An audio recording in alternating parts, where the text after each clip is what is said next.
Our house is on fire. I am here to say our house is on fire. According to the IPCC, we are less than 12 years away from not being able to undo our mistakes. In that time, unprecedented changes in all aspects of society needs to have taken place, including a reduction of our CO2 emissions by at least 50%. And please note that those numbers do not include the aspect of equity, which is absolutely necessary to make the Paris Agreement work on a global scale. Nor does it include tipping points or feedback loops, like the extreme powerful methane gas being released from the thawing Arctic permafrost.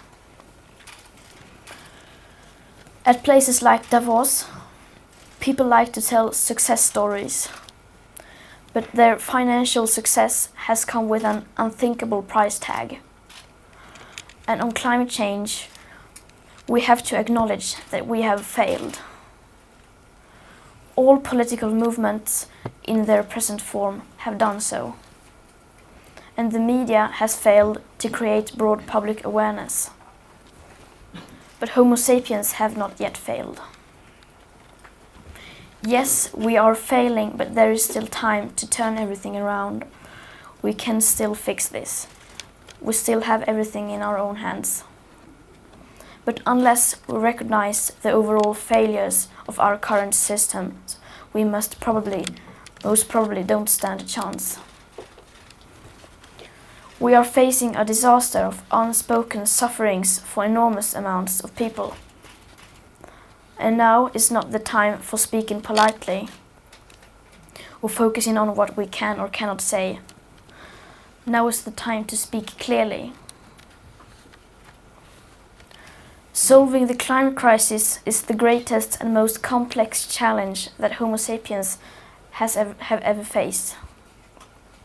The main solution, however, is so simple that even a small child can understand it. We have to stop the emissions of greenhouse gases. And either we do that or we don't.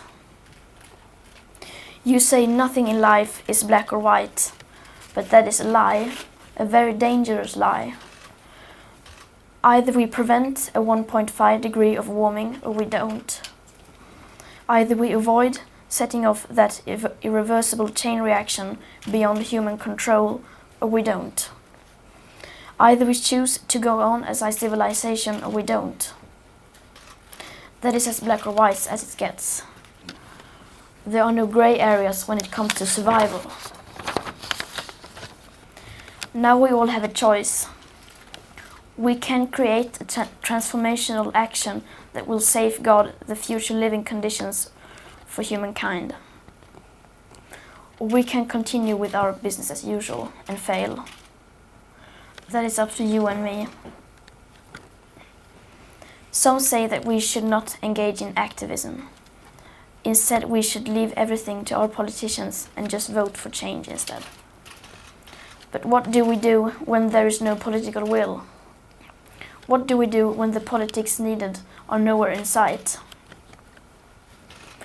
Here in Davos, just like everywhere else, everyone is talking about money. It seems that money and growth are our only main concerns.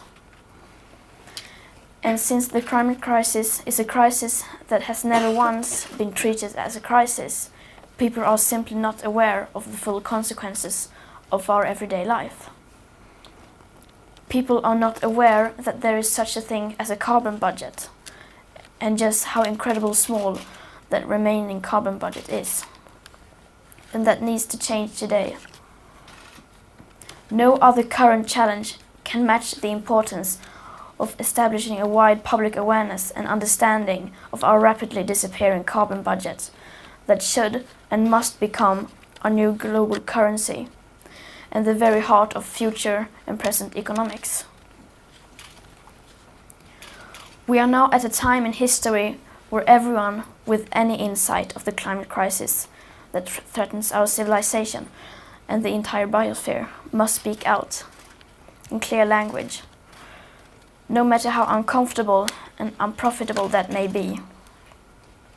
We must change almost everything in our current societies. The bigger your carbon footprint is, the bigger your moral duty. The bigger your platform, the bigger your responsibility.